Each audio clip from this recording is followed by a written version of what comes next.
주께로 날마다 더 가까이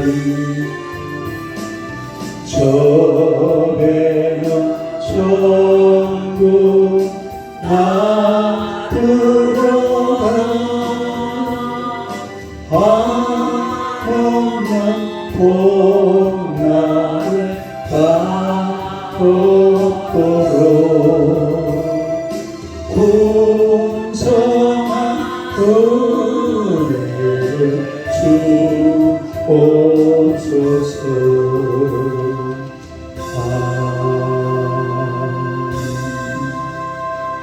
할렐루야. 그 하나님 말씀 로마서 11장 보겠습니다. 로마서 11장 13절에서 24절까지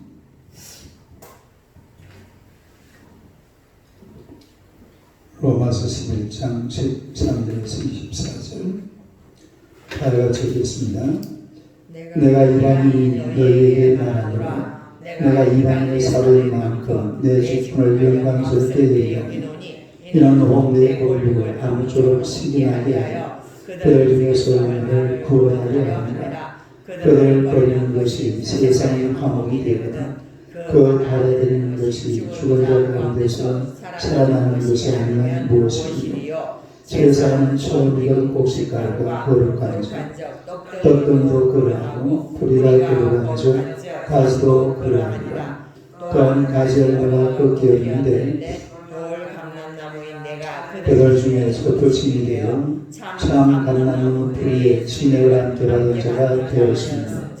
그 가지를 향하여 자랑하지 말라. 자랑할지라도 내가 뿌리를 보존하는 것이 아니요 뿌리가 너를 보존하는 것입니다. 그러면 내 방이 가지들이 꺾인 것은 나로 첫부침을 받게 하려 함이라 하니 옳도다. 그들은 믿지 아니함으로 꺾이고 너는 믿음으로 섰나이다. 높은 마음을 품지 말고 도리어 두려워하라. 하나님이 원 가지들도 아끼지 아니하셨은즉 너도 아끼지 아니하시리라. 그러므로 하나님의 인자하심이다 주는 말씀을 보라. 넘어지는 자들에게는 주는 말씀이 있으니 너희가 만일 하나님의 인자하심이 머물러 있으면 그 인자가 너희에게 있으리라. 그렇지 않으면 너도 지키는 바 되리라. 그들도 믿지 아니하는데 머무르지 아니하며 접붙임을 받으니 이는 그들을 접붙이실 영역이 하나님께 있습니다. 내가 원 돌감람나무에서 꺾임을 받고 본심을 거슬러 좋은 감람나무의 접붙임을 받았으니 원 가진 이 사람들이 얼마나 더 작은 감람나무의 접붙임을 받으랴. 할렐루야. 인사하겠습니다. 오늘도 참으로 좋은 날입니다. 좋은 일이 날 줄 믿습니다. 할렐루야. 오늘의 말씀으로 참 감람나무와 돌 감람나무.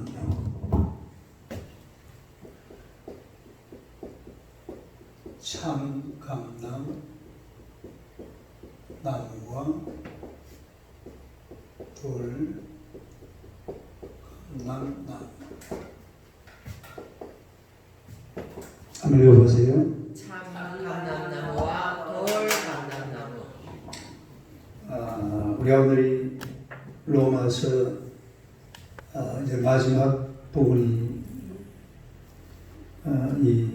가게 되면은 바울 사도가 로마 교인들에게 이제 편지를 보내면서 가장 자기가 염려하는 바를 아주 진솔하게 표현하고 있는 이런 성경을 보게 되는데 이게 바로 9장, 10장, 11장에 나오는 그런 말씀이죠. 바로 자신의 동족, 다시 말해서 이스라엘에 대한 그런 바울의 안타까운 마음을 쭉 기록을 해놓고 있습니다.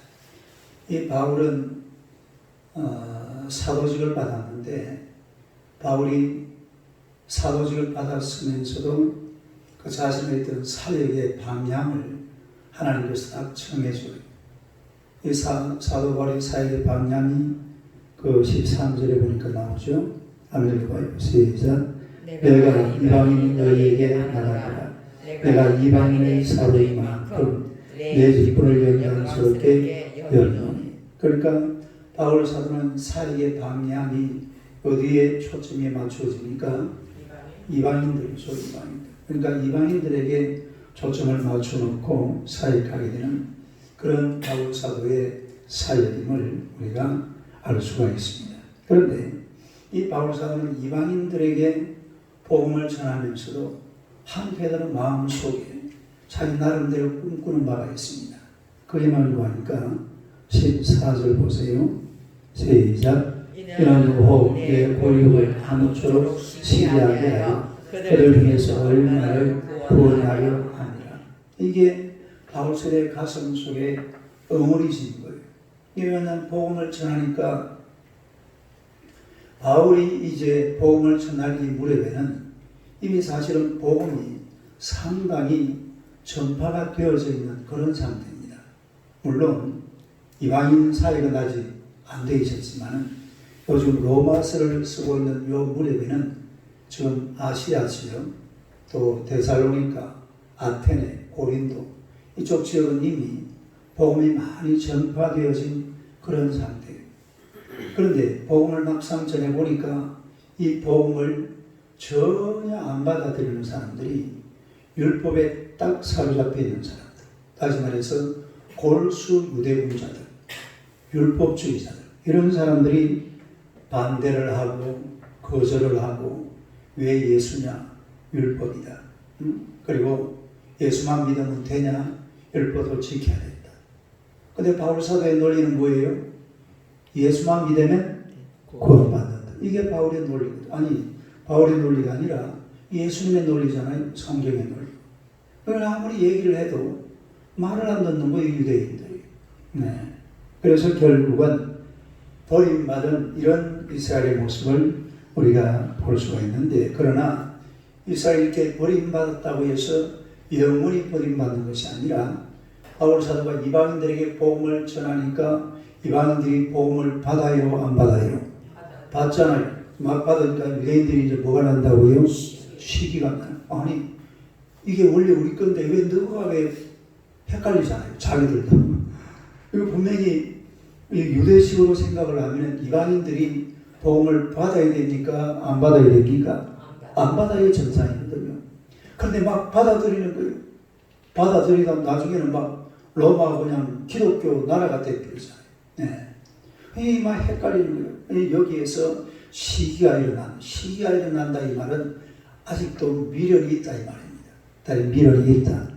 그러니까 이거를 지금 바울 사도가 나름대로 꿈꾸고 있는 이런 장면을 우리가 볼 수가 있습니다. 오늘 이 본문은 이 유대인들과 그리고 유대인들에게 복음을 전하는 것하고, 아니 이건 이미 막혀버렸죠.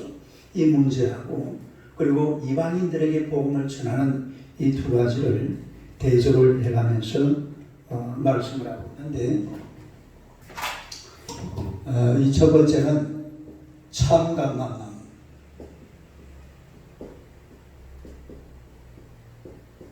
참감남나무는 누구를 말하는 거예요? 유대인을 말하는 거죠. 유대인. 이 참감남나무, 유대인들은 지금 현재 상황이 어떤 상황이 되냐면, 첫째는 버림받습니다. 그런데 이제 버림받는데 이거는 기간이 영원히 버림받는 게 아니죠. 얼마만큼 버림받는 거예요? 잠시. 합시다. 잠시 버림받는다. 15절 한번 봅시다. 15절 한번 읽어봐요. 시작. 그들을 버리는 것이 세상의 화목이 되거든 그 받아들이는 것이 죽은 자가 가운데서 살아나는 것이 아니면 무엇이기요. 그래, 이게 지금 누구를 버린다는 겁니까? 유대인들을 잠시 버린다 이 말이죠. 그러면 왜 유대인을 하나님께서 잠시 버리시느냐? 이유가 다른 것이 아니라 세상의 화목이 되거든. 세상의 화목, 다르게 세상의 화목. 세상의 화목. 이 세상의 화목이 된다는 이 말이 무슨 말이냐면은, 유대인들은 사실은 참 독특한 민족, 독특한 민족. 지금도 아주 독특한 민족이죠. 큰 미국 가장 세계적인 도시 한복판에서 다 자기들의 전통을 지켜가면서 아주 당당하게 살아가는 그런 사람들이 지금도 유대인들입니다. 그리고 이 사람들이 독특할 수밖에 없는 게 하나님으로부터 이 계시를 받는 거예요. 하나님으로부터 온 계시. 하나님으로부터 받은 이 계시를 아담으로 시작해서 노아로, 아브라함으로, 그리고 모세로, 다윗으로, 예수님으로. 물론 예수님은 빠지죠. 그 유대인 전체에게는 이로 쭉 이어오는 그런 나라이기 때문에 아주 독특합니다. 그리고 거기다가 이 사람들이 독특성이 어디에서 나타나는 거 하니까 율법에서 나타나죠. 따라서 율법. 어디에서 나타나요? 그래서 지금 바울 사도가 전파하는 것이 율법입니까? 복음입니까? 복음이죠. 그래서 지금 바울은 복음을 전합니다. 복음을 전하는데 만약에 유대인들이 막 기가 살아가지고 복음을 팍팍 받아들이고 또 복음 속으로 다 들어오고 교회 안으로 전부 다 들어오면은 이거는 이제 우리 생각입니다. 바울도 그렇게 지금 생각하고 있는 거예요. 어떤 일이 벌어질 것 같아요? 그거예요. 그럴 가능성이 있지 않겠어요? 물론 이제 복음은 하나님은 이방인들에게도 복음을 전파될 거라고 문을 열어놨기 때문에 별 문제는 없어요. 그러나 우리가 지금 생각을 해봐도 성경에도 그렇게 나와 있잖아요. 생각을 해봐도 만약에 유대인들이 막 예수님이 왔다고 막 전부 다 예수님을 믿고 이래 진짜 해버리면은 이방인들이 들어올 구멍이 있다 없다? 없다 이 말이에요. 이방인들이 사실은 복음을 전파하기가 상당히 어려워져. 그리고 그 중에 또 골수분 자들은 이런 사람들이 많이 교회 들어와가지고 아니 예수만 믿으면 되느냐? 우리가 율법을 지켜야 됩니다. 목사님이 설교를 하고 있는데 정호성 목사님이 일어나가지고 아니 율법을 지켜야지. 이런 일이 벌어진다 이런 이야기. 실제로 가능성이 있는 이야기. 그러니까 하나님께서 잠시 이스라엘을 어떻게 한다고요? 버리면서 세상은 뭐가 된다? 화목하게. 그래서 세상의 화목을 위해서 잠시 이스라엘은 버림받는 그런 억울함을 당할 수밖에 없는 그런 상황. 또 물론 하나님이 버렸다기보다는 자기들 스스로 그 길을 간 거예요. 원래 자기들이 만들어놔. 누가 선민이라고 했어요? 하나님께서 이 사람들은 선민이라는 적이 없어요. 그냥 선택한 백성, 아니 선택한 백성. 그런데 자기들 머릿속에 뭐라고 들어있어요? 선민이요, 선민. 내가 같은 말이구나. 하나님이 선택한 백성하고 자기들이 선민하는 거하고 같아요, 틀려요? 영 다릅니다. 하나님은 그냥 선택한 거예요. 그러면 선택한 그 상태에서 그냥 믿어야 되는 거예요. 믿고 하나님을 따르고 또 예수님이 오면 예수님을 받아들이고 그래야 되는데 이 예수님도 안 받아들이죠. 믿으니까 믿지는 않고 뭐만 하고 있어요? 율법만 지키려고 그러는 거예요. 율법만 내놓고 믿음 그럴 필요 없어. 그냥 율법만 지키면 돼. 이런 식으로 나가는 이 사람들이 바로 유대인들인데, 그러니까 이런 율법의 강한 메시지, 또 이 강한 중독성 이런 것들 때문에 하나님께서 잠시 이스라엘을 어떻게 한다고요? 버려두신다. 그런 이야기. 버려두신과 동시에 이제 이방인들, 자 다시 그 15절 보세요. 한번 읽어봐요. 시작. 그들을 버리는 것이 세상의 화목이 되거든 그 받아들이는 것이 죽은 자 가운데서 살아나는 것이 아니면 무엇이며. 그러니까 이방인들이 이제 화목하게 되는 겁니다. 세상이 유대인들이 쏙 빠지고 나니까 이제 누가 들어와요? 이방인들이 막 들어오니까 아무 문제가 없는 거예요. 이제 누구만 눈에 보입니까? 예수만 눈에 보이죠. 복음은 율법은 사라져요. 유대인들이 뭘 딱 하면은 뭐부터 따집니까? 율법 딱 펴놓고 니 보니까 518개는 보냈네. 너 보니까 612번째 이런 식으로 나오는 사람들이기 때문에 이방인들은 거기 섞일 수가 없어요. 그런데 유대인이 쏙 빠지고 나니까 이제 누구만 있어요? 율법을 알아요? 몰라요? 율법을 몰라요. 율법은 필요가 없어요. 이제 누구만 필요합니까? 예수가 있으니까 믿음 가지고 딱 와서 같이 모이니까 세상 사람들이 화목하게 되더라고요. 이방인들이. 그걸 가르쳐서 바울 사도가 뭐라고 표현했습니까? 그 받아들이는 것이 그 육체를 봐요. 시작. 그 받아들이는 것이 죽은 자 가운데서 살아나는 것이 아니야. 그래서 이방인들은 그동안에 사실은 율법에서 어떻게 되어 있었습니까?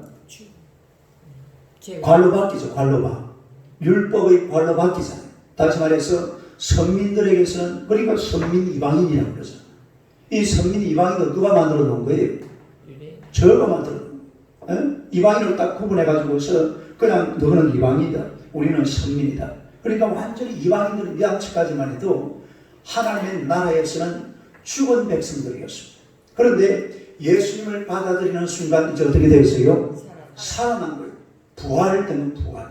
죽었다가 부활하고 있는 그런 아름다운 모습을 보게 되는. 그래서 이런 것들을 위해서 잠시 이스라엘은 뭘 당한다고요?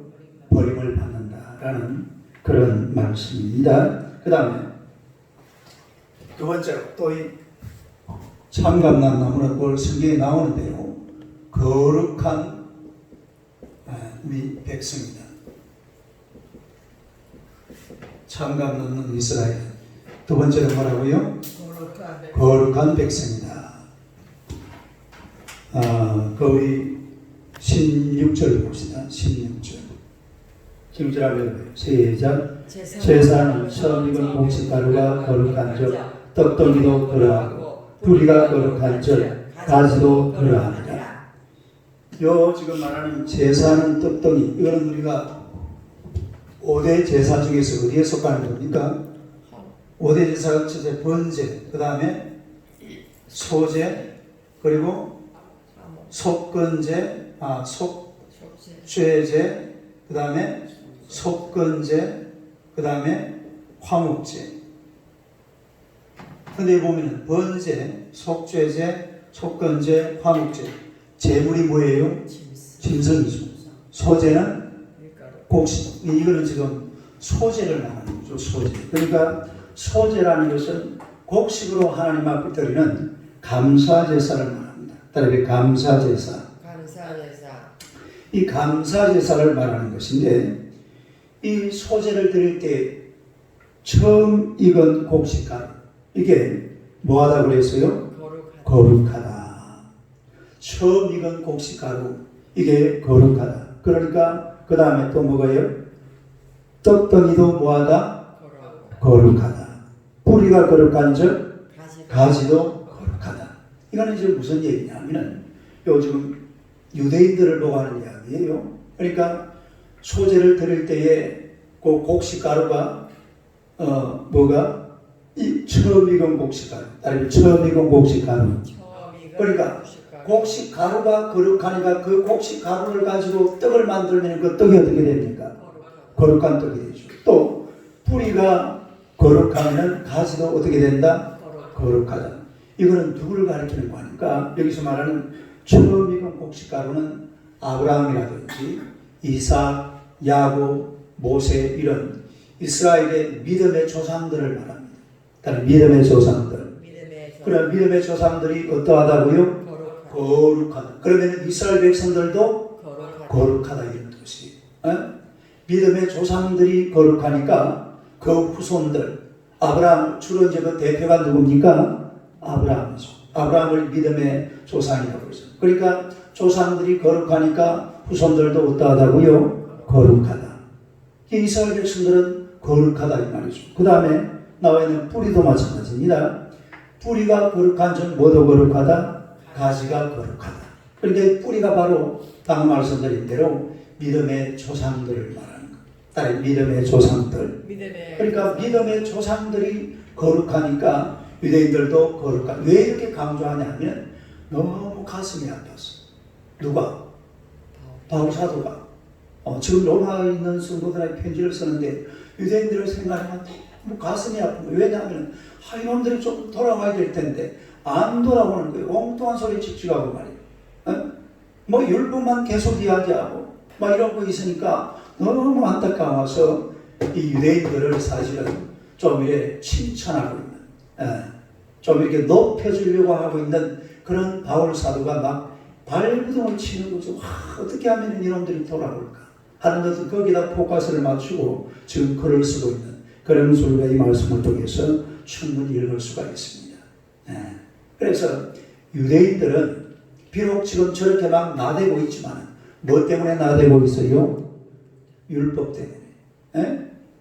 아니 바울 사도가 전하는 대로 그냥 복음 받아들이고 하나님 믿고 하면 좋을 텐데 율법 때문에 막 나대고 있으니까 바울이 얼마나 안타까워요. 그래도 불구하고 이미 믿음의 조상들이 거룩한 하나님의 백성들이기 때문에 유대인들 전체가 어떠하다고요? 거룩한 하나님의 백성이다. 그러니까 너희들 거룩하니까 우리 같이 거룩한 길로 가자 이런 뜻입니다. 원래 주제는 그거예요. 원래 너희들은 하나님의 백성들이고 거룩한 하나님의 백성들이니까 나와 함께 거룩하신 하나님의 나라로 가자. 복음을 받아들여라 이 말이에요. 그걸 안 하고 있으니까 안타까워서 지금 바울 사도가 계속해서 이 유대인에 대해서 얘기하고 있는 그런 장면을 볼 수가 있습니다. 이 참감 남는 유대인에 대해서 또 두 가지를 더 이야기하고 있는데 내일 새벽에 말씀드리겠습니다. 그래서 이 유대인들은 이 율법 때문에 정말 그 영적인 부분을 완전히 망쳐버렸습니다. 율법이라는 게 얼마나 좋은 겁니까? 죄를 깨닫게 하는 건 너무나 귀한 것인데 근데 여기에 딱 빠져가지고 이 율법주의자가 되는 바람에 율법도 가지지도 못하고 복음도 가지지도 못하고 완전히 버림받은 아주 이상한 민족으로 전락해버리고 마는데 그러나 결국 하나님의 구원하심은 또 유대인에게도 미치게 될 줄로 믿습니다. 그래서 우리가 이 복음으로 우리는 구원받은 하나님의 백성들이기 때문에 이 복음의 역사 또 복음의 강력하심 이런 것을 가지고서 날마다 이기고 승리하는 하나님의 백성들이 되시기를 축원합니다. 기도하겠습니다. 하나님 우리 아버지 은혜를 감사합니다. 하나님의 백성들을 우리 하나님이 사랑하시고 이스라엘 백성들이 비록 참 감람나무들이었지만 하나님을 거역하고 율법을 지키겠다고 복음을 거부하고 또 하나님의 사랑을 거절한 결과 버림받은 하나님의 백성들이 되어버리고 말았습니다만 그럼에도 불구하고 하나님께서는 저들을 향하신 놀라운 구원의 계획을 가지고 계시는 줄로 믿습니다. 우리가 이 땅을 살아가는 동안에 하나님의 구원 계획 속에서 우리 자신들을 완전히 하나님 앞에 드릴 뿐만 아니라 하나님의 권세와 능력으로 날마다 이기고 승리하는 하나님의 백성들이 되게 하여 주옵소서. 이 세상에 아무리 험하고 하나님의 이 어려운 것들이 많아도 결국 이 세상의 모든 것은 하나님의 구원 섭리 속에서 하나님의 구원 계획 속에서 이루어지게 될 줄로 믿습니다. 우리가 이 사명을 감당하기에 조금 더 부족함이 없도록 하나님의 권세와 능력으로 인도하여 주시옵소서.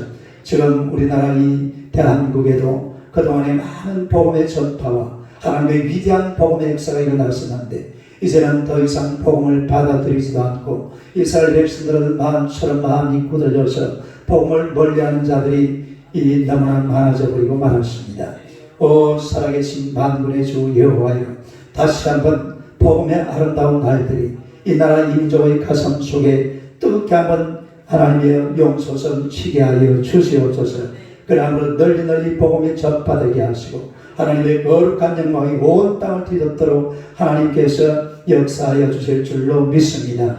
이 시간도 간절히 비옵나니 우리 자명제를 축복하시고 진행되는 이 사건들이 주연의 가운데서 깔끔하게 정리되고 마무리되게 하여 주옵소서. 또 우리 김보영 장로님 축복하시고 이 사람이 10월달입니다. 이번 달에 꼭 하나님의 칼에 재계약되도록 주님께서 은혜를 베풀어 주시옵소서. 그러면 내년 1년 더 하나님 앞에 칼에서 헌신하고 봉사할 수 있도록 하나님께서 좋은 길을 활짝 열어주실 줄로 믿습니다. 복락의 강물을 그에게 쏟아부어 주시옵소서. 하나님의 거룩한 역사가 일어날 줄로 믿습니다. 우리 안수용 선생님 사랑하시고 하나님의 남은 생애가 주의 은혜 가운데서 복된 삶 되게 하시고 건강하게 하나님 앞에서는 그날까지 주님을 지켜주시고 그 영혼을 보호하여 주시옵소서. 우리 별이를 사랑하시고 어린 생명 복통도 깨끗하게 정리되고 건강한 모습으로 주님 섬기는 하나님의 귀한 딸 되게 하여 주시옵소서. 우리 정선 권사님 축복하시고 날마다 건강한 모습으로 하나님 앞에 나와 주님 섬기는 우리 하나님의 귀한 여종 되게 하여 주시옵소서. 또 우리 안 집사님 축복하시고 감기가 빨리 뚝 끊어지게 하여 주옵소서. 오늘도 주의 성령께서 귀한 종들을 축복하시고 은혜 베풀어 주시기를 예수님 이름으로 기도드리옵나이다. 아멘.